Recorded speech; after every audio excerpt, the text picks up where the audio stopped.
Estructural, formal, gramatical. En este video hablaremos sobre las propuestas de planes de estudio, productos finales de un curso de introducción. También veremos cómo estos pueden ser realizados de varias maneras. Por ejemplo, lista de elementos gramaticales, elementos de un vocabulario, funciones del lenguaje o contenido experiencial. Autores. Henry Widdowson es un lingüista británico. Su trabajo se enfoca en el aprendizaje y la enseñanza del idioma inglés. Él apoya la idea que el término sintético no tiene que limitarse necesariamente a los programas gramaticales, sino que puede aplicarse a cualquier programa en el contenido que esté orientado.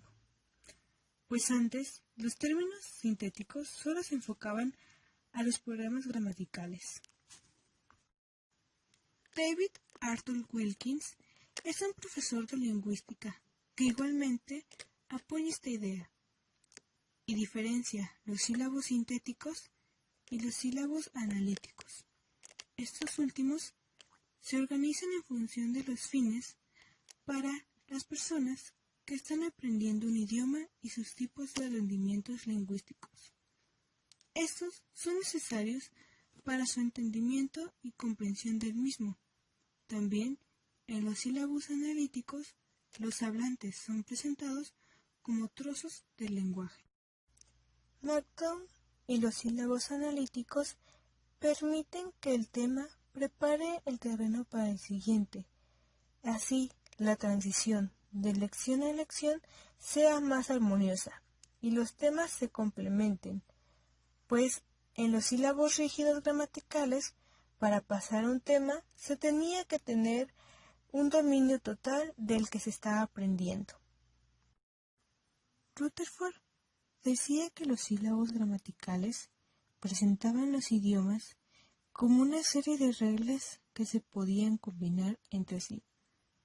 El profesor pensaba que la lengua meta era un código que los aprendices del idioma tenían que descifrar. Características.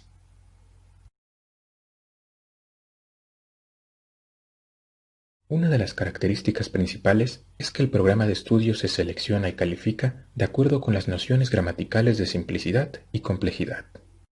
Sin embargo, lo gramaticalmente complejo no necesariamente se equipara con dificultad de aprendizaje.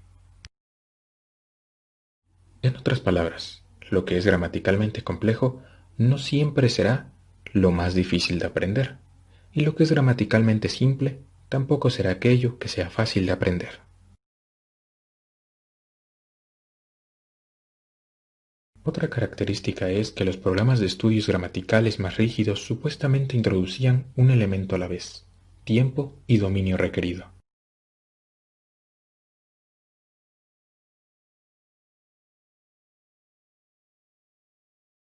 Otra característica muy importante es que la transición de una lección a otra está destinada a habilitar el material en una lección, y así preparar el terreno para la siguiente.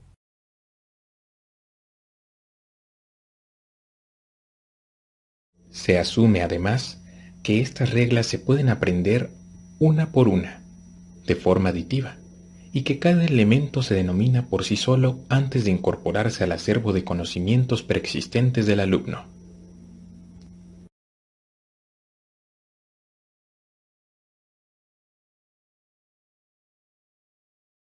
Y mayormente se asume también que una vez que los alumnos hayan internalizado los aspectos formales de un determinado idioma, automáticamente podrán utilizarlo en una comunicación genuina fuera del aula.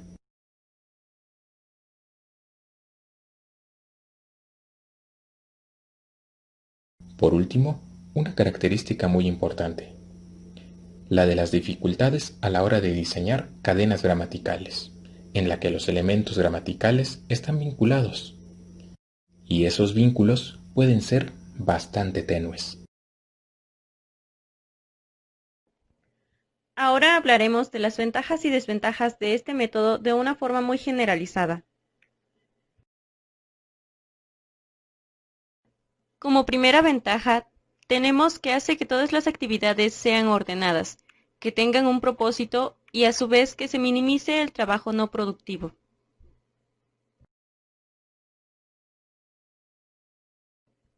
La segunda ventaja es que señala la necesidad de cambios futuros, evita la tendencia de que las cosas sigan su curso hacia la destrucción.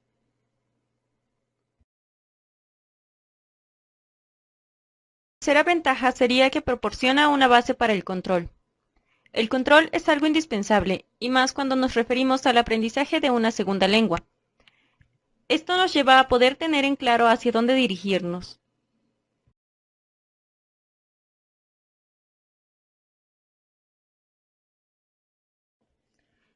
También nos obliga a visualizar un todo. Esto ayuda a apreciar todos los aspectos y a pensar en posibles soluciones para los problemas que pudieran surgir.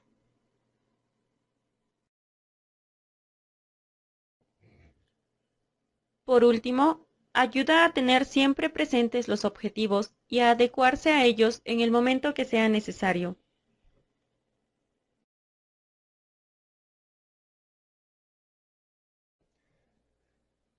Por otro lado, así como en todos los métodos, existen algunas desventajas, entre las cuales se encuentran las siguientes.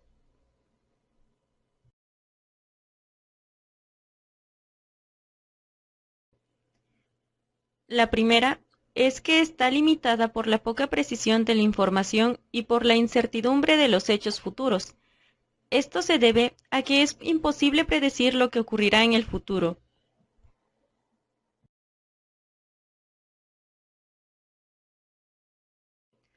La siguiente desventaja es que tiene un costo elevado.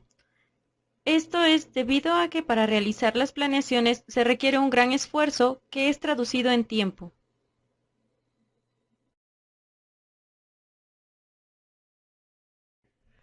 Y por último, en algunas ocasiones puede demorar diversas situaciones que requieran una solución inmediata.